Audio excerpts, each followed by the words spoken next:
In this video, let's see how to create this suitcase icon.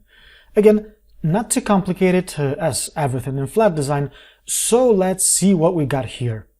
Well, first of all, we got the rounded rectangle, that is this base right here.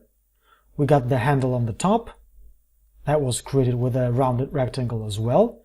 We got the straps and we got the buckles. And we got these elements in the corners that add to the overall look of the suitcase, but also make it stronger, I guess. And of course we got circle in the background with the shadow on the right to finish the whole effect off. Okay, so let's start. And if you've seen my other videos, you know what I will start with, right? Exactly, I'm gonna duplicate the artboard. So I will grab my artboard tool. I could always use the Shift-O shortcut. But before I start cloning the artboard, I will make sure that Move Copy Artwork with Artboard is not selected. We only want to copy the artboard itself, not the icon. Okay, so now we can duplicate an artboard by holding down the Shift and the Alt, or Option if you're on a Mac, together to clone it to the right, just like so. Now I'll go ahead and create a new layer for the newly created artboard. So I will go to the Layers panel, and I will Alt or Option on a Mac, and click the new layer icon in the Layers panel. Just so I can get a Layer Options dialog box, where I will name my layer as Suitcase. And now I will lock the original layer by clicking in this spot to the left from the layer's name. And that will bring up this padlock icon. And I just don't want to mess the original artwork up accidentally. And I am ready to create my icon. And I will start with the rounded rectangle, of course. So I will just grab it from the Tools panel. And I will create the shape just like so. You know, you can play freely with the roundness of the corners by pressing the left and the right arrow keys. And okay, I think this should do it. Now let's take care of the handle. And we could approach this in two ways.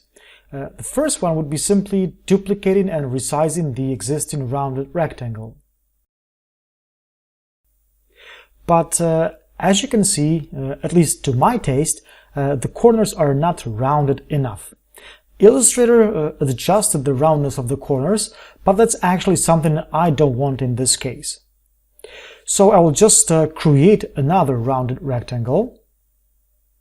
I will adjust the roundness of the corners to my liking.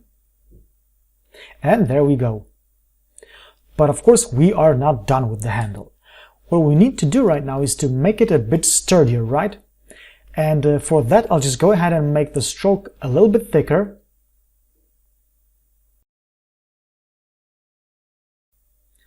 And I will get rid of the bottom anchor points by selecting them with the Direct Selection tool and by simply hitting the Delete key. Now, if you're happy with the height of the handle, you can leave it as is. Since I am not happy, I'll select bottom anchor points again with the Direct Selection tool, and I will move them up just a little bit. Now the last thing to do here is to convert the stroke into fill, and I want to do that to avoid some unexpected distortions of the shape later in the process. So I'll just go up to the Object menu, I'll go for Path, and Outline Stroke. Now let's just align everything nicely. Okay, now let's move on to the ornaments in the corners. And I want to show you a quick trick here. The trick itself is more a way of thinking out of the box with this kind of designs, rather than some magic hidden tool. Although I think that thinking out of the box is kind of like magic itself. So I'm not going to create rounded rectangles anymore. I am not going to remove anchor points from them or anything like that. I will, however, create a simple square, just like so, and I will rotate it by 45 degrees. And of course, I am doing all that with the selection tool and by holding down the Shift key to rotate the square in 45-degree increments. Now I will align both horizontally and vertically the square and the suitcase. We will worry about the handle later. And with only the square selected, I will activate the Scale tool by pressing the S key on the keyboard and then Enter or Return on a Mac. And now, when I start to change the size, we are starting to see what the ornaments are gonna look like. Pretty cool, huh? Okay, I'll hit OK. And now I will turn to the Pathfinder tool.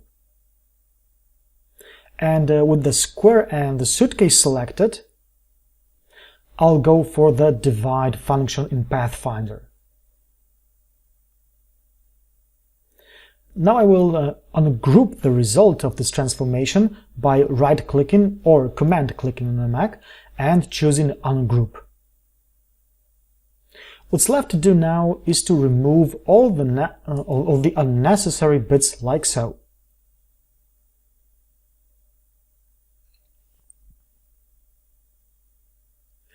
And did you like what we just did? You know, I always try to approach design challenges in a different than usual way, and this is something I really highly encourage you to do. Okay, I think I will make the corners just a little bigger, so I will select one of them, make the Scale tool active by pressing the S key and then Enter on the keyboard. And I do want to make it bigger, but only by just a small bit, so I guess something around 1 to 2% will suffice. And now I will do the same thing with the rest of the corners.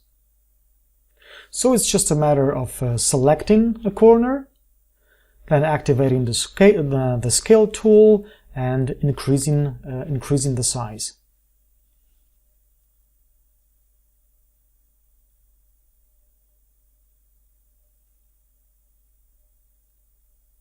Okay, so that is it, my friends. We are done. At least for this video, of course. In the next one, we will add the straps and the buckles. We'll create the background and make everything pretty with colors.